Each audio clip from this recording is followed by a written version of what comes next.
ഓടല്ലേ കണ്ടോ പോയ കണ്ടോ മര്യാദക്ക് കിട്ടിയില്ല നിക്ക്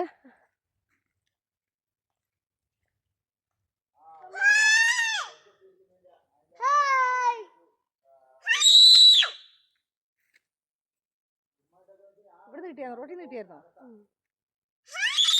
ശ്യാമക്ക് ശരിക്കും പേര് വിരിച്ചിട്ട് കിട്ടിയിട്ടുണ്ട്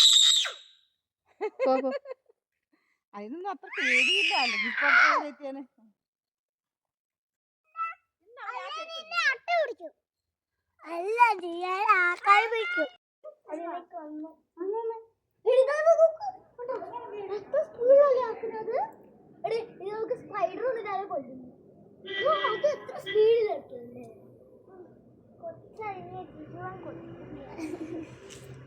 എന്നാ പിടിക്കുവാ